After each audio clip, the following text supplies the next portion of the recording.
It's Momonty. Lexi Momonty. Now you can judge off what I do. You don't know what I've been through. Caged in where I can't move. Can't wait till I break loose. Wouldn't last inside my shoes. Won't survive a mile on my toe. Now you can judge off what I do. Won't survive a mile on my toe. Hey now, it's your girl Lexi Mo, and I'm back in this thing with a little more flavor. I know I'm looking crazy, y'all, but it's raining outside and it's really cold, and I was just out and about getting everything I need before I go to work. So I have to put the bonnet on and all of that. But sorry, you guys, I haven't been posting in like 7 days. I haven't posted a video in like 7 or 8 days. I truly apologize. Your girl been trying to get to this money, trying to get my birthday, planning my birthday.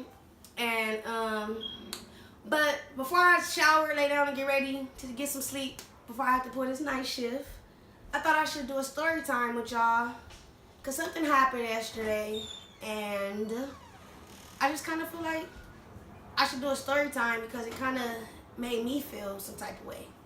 So before this story gets started, make sure you smack that thumbs up button. Let's get this video to 500 likes. Your girl is on the road to 1,000 subscribers, so if you're new to the channel, make sure you hit that subscribe button and that notification bell so you will be notified of all videos. And let's get into this video. So this story time is kind of going to be a sad one. I'm going to try not to like cry or get emotional. But last night, me and honey, we chilling, we relaxing. Actually, we was actually waiting on something to come in the mail. And at this same exact point, I was already on her all day saying, did you check the mail? Did you check the mail? Did you check the mail? And she's like, oh, I'm gonna do it later. I'm gonna do it later. So it's sometime later last night, like it was late.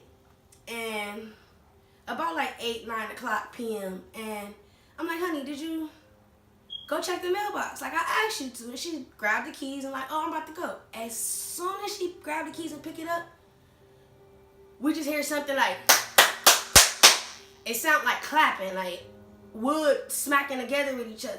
Mind you, we live in the ghetto, we live in Watts. So we live in the ghetto, we live where we constantly hear shooting, but we never know if it's actually shooting or fireworks or like construction work, you know? But the way it happened, it was just like pow, pow, pow, pow, like. To me, it sounded like construction work. When I first heard it, I'm like, oh, here goes this little dude shooting again. But then it made me think it was the construction, because the church next door to us been doing construction on a building. So that's kind of what it was sounding like. But instantly after we heard the claps, instantly after we heard it clapping, like pow, pow, pow, instantly after that, we hear a lady, we hear a woman's voice, and we just hear full screaming, like to the top of her lungs. And it was so like heartbreaking. Like the sound of her voice was so heartbreaking. And the area it came in, exactly where it happened is, I actually have friends that live in that apartment. It's like right behind us. It's basically our backyard, basically. The next apartment's behind us. And so the first thing I could do is just start praying, God, please don't let it be her. Please don't let it be him. Please make sure they're okay, God. We do get on Facebook trying to, and I don't be on Facebook, but I don't be on Facebook, so it was just like I hopped on Facebook to see if I even had her as a friend and try to hit her because I didn't have her phone number because they live right here, like, you know. And I was just so nervous and worried, and I was crying, and it just I didn't understand, like, I don't know the people, but emotionally, well, yesterday I was saying, I don't know who it is, but emotionally it's messing me up. Emotionally it's messing me up. And eventually my friend ended up hitting us back, and she was like, oh, we're all okay. My neighbor just died. And instantly it was like a rush over me that most people that hear that they people and friends and everything are okay, it's like a relief. Like, whew. But for me, it was just like, I don't know what, it was like something just rushed over me, but I don't know, because it wasn't pain, it wasn't anger, it wasn't hurt. Honestly, I feel like the lady who screamed probably was his mother or somebody who, because the boy was only 19. We just found out who it was this morning. And come to find out, it is somebody we know. So that makes it even worse. But last night, after they told us they was okay and everything, you know, it's like, oh, it's none of our people. But the whole night, I couldn't sleep. Like, it made me feel better that it wasn't our people. But the whole night, all I kept, like this morning, I woke up, all the back of my hair was wet. I was sweating. Mind you, I sleep with no clothes on and a fan on. It was raining last night. So I had a fan on, window open, rain, with no clothes on. And I was sweating. And in the middle of the night, I just had to keep getting up and drinking water and like putting my face in the fan like this. And all I kept hearing was the gunshots and the scream in my sleep every time I closed my eyes. And mind you, last night, I went to sleep relieved, thinking it wasn't our people. Like, happy that none of mine was down, you know. But this same incident, this exact incident, would not let me go to sleep last night. It bugged me, and it wasn't my situation. And it made me come to realize that us as people who live in these communities, we gotta do better for each other. We gotta stop taking lives and start living lives, you know. If you feel like you in beef with people or however it is, be adults and walk away from the situation. Be adults and give it to God or however it is. Like, but it just seemed like everybody is so quick to kill each other. And it's these young people. It's young people. Like, I have a little brother. I have a god baby. And knowing that they just out here killing people, that make me scared for my baby. That make me scared because he's a very outspoken child. A very outspoken child. And if he don't feel like it's right, he's going to speak on it. And people are killing each other nowadays, and I can't take it anymore. I don't know if it's because I'm getting older or something, but it was like this was literally a boy. Mind you, this boy, he has a daughter. The boy that just lost his life has a daughter. So now she has to grow up not even knowing her dad. Or if she's old enough to know him. Because like I said, personally, I don't know them. But my girlfriend cuts all of these boys' hair around here. So my girlfriend actually knows. But personally, I don't know him. But it's just the sickening feeling that my god baby got to grow up in this. Like, my mom don't let my little brother come to the ghettos and all of that, and now I understand why. A bullet don't got a name. You know, a bullet don't got a name. A gun don't kill you. The person behind it do. And nowadays, you know, you can look at somebody wrong and get shot, especially where we live at. Nowadays, you don't got to do nothing. You know, you could be fresher than somebody and they don't want to kill you because they hate you. You can just have a nice chain on and they want to kill you because they want to rob you, and they ain't got the balls enough just to stand you up and send you on your way. You know, they rather just kill you, rob you, and kill you. Like, and it just hurt because last night all I could do was cry, and it was just frustrating me because I kept asking, like, why is this bothering me like this? And this has nothing to do with me. This is none of my family, nothing. And it just hurt. In my sleep, in my body, this is the feeling I felt in my body. In my body, I felt her pain. I felt her crying. I felt her anger. And then instantly, right after the shots, and we found out the boy was dead, instantly it started raining, storming. And I don't know if that's what made me feel her pain. You know, her tears and everything was within the universe. She was hurt. Whoever that did, I don't know who it was. It could have been his baby mama. It could have been his mama. It could have been his grandma. I don't know, but it was one of his people, and they must have walked out and seen him dying.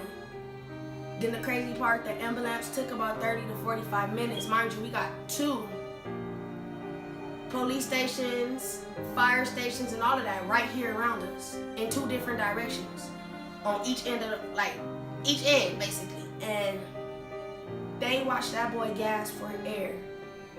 They watched him try to fight to stay alive.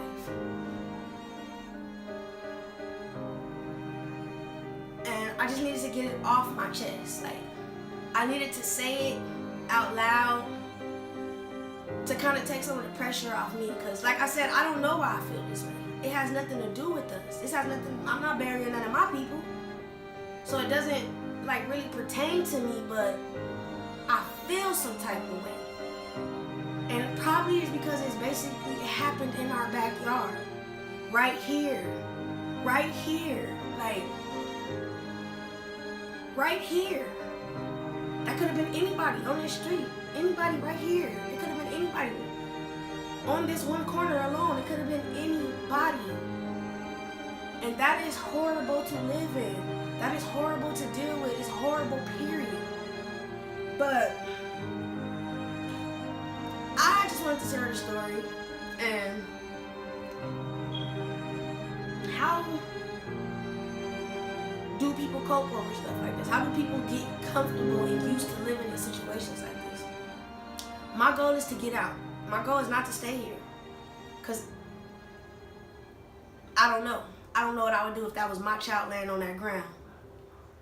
I don't know what I would do if I had to watch my child take his last breath due to gang violence or gun violence. I ain't gonna say gang violence because we not sure if it's really a gang thing. It could have just been personal vendettas, you know, but through gun violence, you know. And to the people who do watch me, the people who do live in these type of environments, the people who see their children, nephews, uncles, cousins, sisters, nieces, it doesn't matter. People who see their people following these roads and think, oh, it's so tight to have a gun. It's, you know, all of this stuff, even like, oh, I need a gun to protect myself. Putting a gun, carrying a gun, touching a gun, dealing with a gun. I was told you live by the gun, you die by the gun. You have a gun, the day you get a gun to protect yourself is the day everything is gonna come your way. When you don't have a gun, 9 times out of 10, problems don't come your way. But that's the end of my little story time. I just hope you guys understand. You know, I don't really know what I did this story time for. This was just something that happened yesterday. And I feel it in my body, and I don't have nobody to talk to. So turn my camera on and I'll talk to y'all. So that was rude. So in the meanwhile, make sure you guys stay tuned. Make sure you guys subscribe and hit that notification bell so you can be notified of all videos. Not really trying to post. I wasn't really trying to post videos because I'm trying to get ready for Vlogmas. I'm actually working in the beginning, the first 9 days of Vlogmas. So I'm gonna make it happen. You know, I'm gonna make it happen. But if I'm kind of slow in the beginning, the first 9 days, I'm going hard the rest. Just bear with me. But make sure you smack this thumbs up button. Let's get your girl to 500 likes. It helped me out a little bit, just to help me get some more views, you know? So make sure you punch that thumbs up button. Just punch it, boom. You feel me?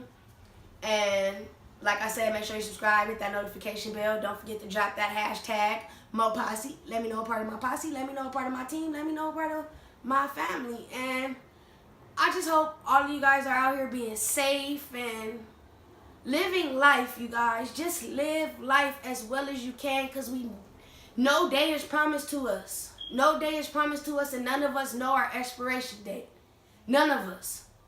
So live life. Kiss your kids. Tell everybody who you love that you love them. Tell the people that you're angry with or mad at that you really love them. Go make amends, because once people are dead, you cannot say these things again. Once people are gone, you can't express your feelings. You can't. The tears don't mean nothing. At a casket, tears don't mean nothing. So make sure you live life right and live life, you guys. Thank you guys for watching. Love you guys. Deuces. Posse out. MoPosse, MoPosse, Mo. Tell her, 50 Henny, got a nigga trippy on the 50 Henny, got a nigga trippy on the 50 Henny, got a nigga trippy on the